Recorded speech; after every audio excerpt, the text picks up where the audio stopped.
We're builders of hope, builders of community, builders of connection, builders of homes. 40 years, Habitat Philadelphia. This year we celebrate 40 years, right?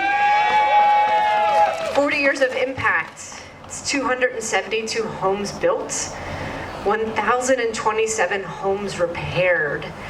That's impact. President Carter, today we honor a lifetime of service, probably our most famous volunteer, but I also want to add, there's no Jimmy without Rosalind. 76 years married and a true partnership. So we stand here today joining habitats all over the globe, right, to honor our most famous volunteers. Jimmy and Rosalind, compassionate, humble, servants, living their values. People have asked, is there a plaque on Wilt Street? And I was like, no, the Carters aren't plaques on buildings. People, they roll up their sleeves, pick up the hammer and do their work. They let their actions speak volumes. Their actions are their words. So in 1988, we had the honor, we were brand new, baby Habitat. We had the honor to host the Carter Work Project. John McClintock is here with us today, one of the volunteers who worked alongside the Carters. And they helped to build 5 homes on Wilt Street. And those homes are still owned and occupied and lived in by Habitat families. And we have the reminder every day, the Habitat office is across the street. We look out the window and we can see Wilt Street, and we have that daily reminder of what it means to roll up our sleeves and do the work and keep going. The legacy of the Carters continues. We have 4 homes on 40th Street in Councilwoman Gautier's district that is named Rosalind's Way after Mrs. Carter. So today we stand here to honor former President Carter, a builder who led by example, focused on helping others. One of my favorite President Carter quotes about Habitat, he said, "It gave Rosalind and I the opportunity to work side by side others." And look at us here today, right, standing side by side. That is in the special sauce of Habitat, right, to work along somebody perhaps you've never would bump into, and to create that proximity, to be humans with one another, to bring our gifts to the table, yours plus mine, together to build more. So this door here today symbolizes our work. We're in the opportunity business. We're in the doors of opportunity business. And we invite the public to come sign, both in a tribute thanking the President and Mrs. Carter for their 40 years of volunteering with Habitat, but also a space for us to recommit ourselves to build more. We have a few speakers here today, and we promise we'll keep it short and sweet because it's a little chilly. Floyd LeBron is our board chair. He's the Chief Strategy Officer at Dale Corporation. Clasita Daniels, Habitat Homeowner at Oxford Green. 3rd District Councilwoman Jamie Gautier, and Mayor Sherelle Parker. I want to especially thank the Center City District when we said, hey, we want to do this public recognition. Prima Gupta and her team said, yep, we're in, count us in. So thank you for their partnership in creating this and allowing us to use this beautiful space here at Dilworth. So with that in mind, Floyd LeBron, Board Chair, Habitat for Humanity, Philadelphia. Thank you, Corinne. Good morning, everyone. Oh, come on, let's get that energy. Good morning, everyone. Let's go, let's go. It's a beautiful day here in Philadelphia. Come on now. I'm honored to be here in my role as board chair of Habitat Humanity Philadelphia. Real quick, I'd like to also recognize some of the other board members. We talk about service and commitment, and as you can tell, some of them come out on this cold day to support, because that's what President Carter's legacy is about, support and service. So I'd like to thank them and the staff of Habitat coming out today. I've been a builder my entire career, and there's nothing like seeing a project take shape from the ground up. So why Habitat? I probably work alongside Corinne and our amazing staff, supporters and volunteers, because I want to be part of something bigger for myself, something that impacts families and transforms their lives through safe, healthy, and most importantly, affordable homes. Habitat Philadelphia has come a long way since President Carter was here in 1988. The vision has grown from building 1 or 2 homes to building 20 plus homes and developments And also, Habitat has done not only 100, but 1,000 repairs for homes. That is safe, warm homes for families here in Philadelphia. So Habitat has now become one of the leaders and champions for affordable housing in our city. And we gather today to recognize the impact of President Carter and the work that continues here in Philadelphia and across the nation. Affordable homeownership is the foundation for healthy families and healthy communities and the physical and social structure of our city. So to keep it going, let's hear from one of the people who actually live in our Habitat homes, a Habitat homeowner who has experienced the foundation firsthand, Ms. Daniels. Hello, everyone. Thank you all for coming out today to help us celebrate and reflect on the profound contributions of President Jimmy Carter to Habitat for Humanity and to humanity at large. As the 39th President of the United States, President Carter exemplified a commitment to integrity, diplomacy, and justice.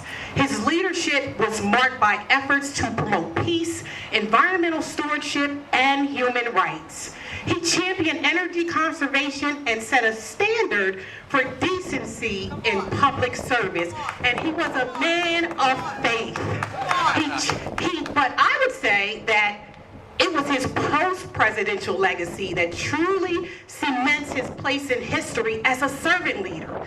President Carter has shown us what it means to continue to give long after public office has been left behind. One of his most enduring contributions has been his work with Habitat for Humanity. And through Habitat for Humanity, President Carter and his wife, Rosalind, have spent decades building homes, offering hope, and strengthening communities. Their hands-on work, building homes alongside families in need, families like mine, has inspired countless volunteers around the world. Together, President Carter and his wife, Rosalind, has shown that affordable housing isn't just a dream. It's a right worth fighting for. And for a long time, y'all, that was my dream.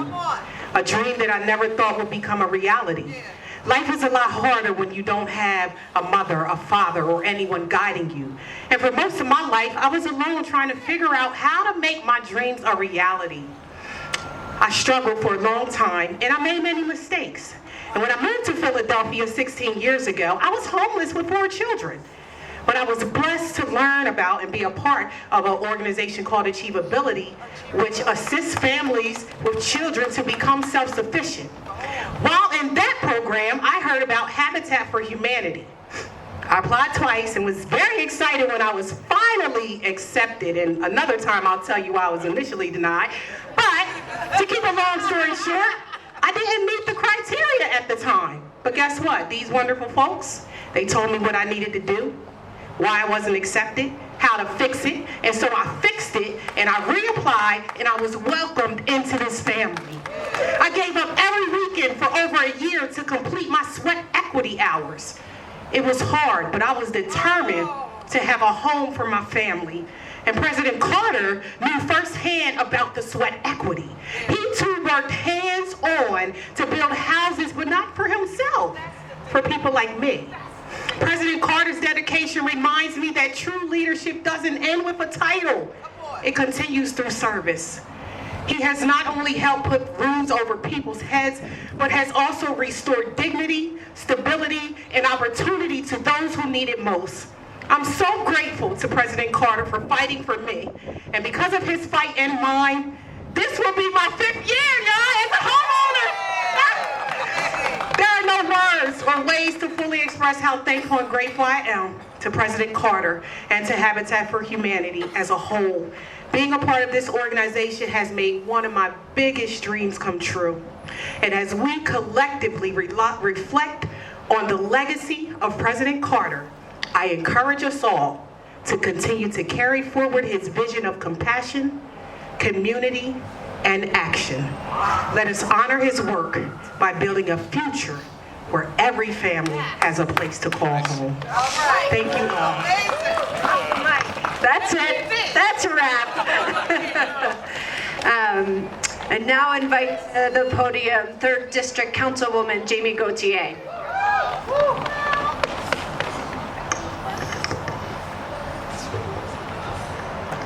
Good morning, everyone. I extend heartfelt greetings on behalf of Council President Kenyatta Johnson, who regrets that he could not be here this morning.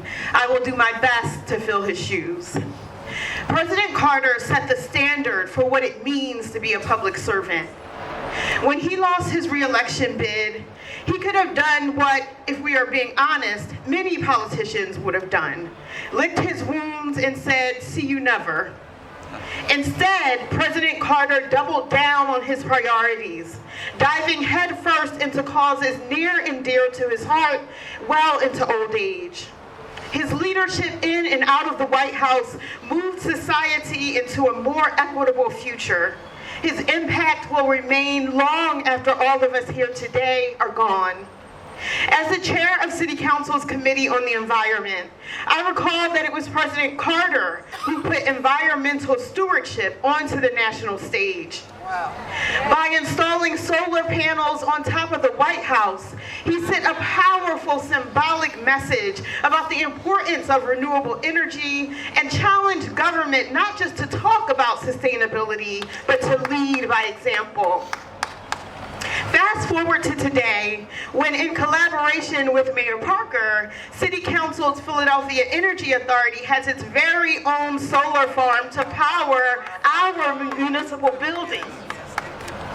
As chair of Council's Committee on Housing, Neighborhood Development, and the Homeless, I also draw inspiration from the former president's fierce commitment to housing justice.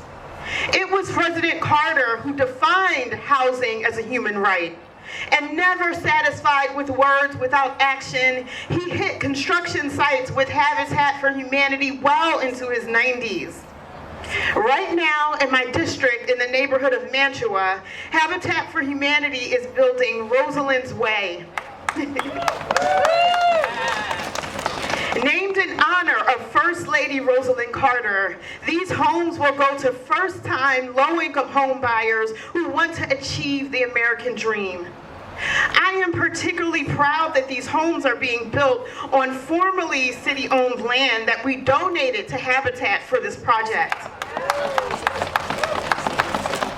Even after serving as leader of the free world, where he made decisions every day that impacted millions of people, President Carter taught us that if we can improve just one person's life by, for instance, building them a home, it has been a good day's work.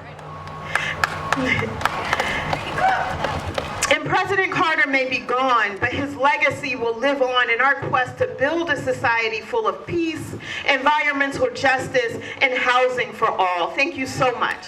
Thank you, Councilwoman. Thank you. And now we'll have a few remarks from Mayor Parker. Thank you for being, everybody do a couple jumping jacks to warm up here. It's a cold day to remember safe, warm, and dry homes that Habitat builds and repairs. Take it away, Mayor Parker. Listen, let me start by saying to each of you, Corinne, to all of Habitat's team, Clasida and Floyd, nature appropriately said this morning, as we gather to honor the legacy of President and Mrs. Rosalind Carter and the work of Habitat Humanity, that we would be standing in the blistering cold in front of a wood frame that is essential to the building of affordable housing, not just here in Philadelphia, but across the nation. So I'm happy to be here on today to affirm, and I didn't know this, Habitat, the independently chartered affiliate of Habitat for Humanity International. This is what I didn't know that I learned. It is the largest nonprofit home builder worldwide. For that, I am proud. It's been mentioned that President Carter and Mrs. Carter worked with and for more than 35 years with the work project with Habitat for Humanity to gather folks who shared in the mission and the vision to get this work done. What does that mean? It looked like working alongside, listen to this, 104,000 volunteers to build, renovate, and repair 4,390 Habitat for Humanity homes in 14 countries, not just the United States. Talk about our great nation being a model. And when we get back to remembering the power and the can-do spirit of what our nation, our commonwealth, and our great city of Philadelphia is supposed to do, this is the example. This is the blueprint. On today, as the 100th mayor of the city of Philadelphia, as the first woman mayor of the city of Philadelphia, I say to President Carter and the entire Carter family, thank you for sharing him with us. Thank you for your legacy, and we will follow through on our commitment to build and preserve 30,000 units of housing in the city of Philadelphia. And Habitat for Humanity, you all better get ready to do the work because we are on our way. Thank you. Thank you, Mayor. Let's go. So we'll come on forward. I've got some Sharpies here. Hopefully they're still working. Floyd, if you don't mind handing those out. So as Mayor Parker said, right, we stand here today in the legacy of nearly 4,400 homes that President and Mrs. Carter helped to build alongside 104,000 volunteers. And we recommit ourselves, right, to work alongside, side by side, 30,000 units of homes here in Philadelphia. This audacious vision of a city, of a commonwealth, of a country and a world where everyone has a decent place to live is entirely possible, and it is witnessed in the legacy of what the Carters helped to build. So with that in mind, I invite you forward to sign this door of opportunity for a future home that Habitat will build, but it's tribute to President Carter. So take it away.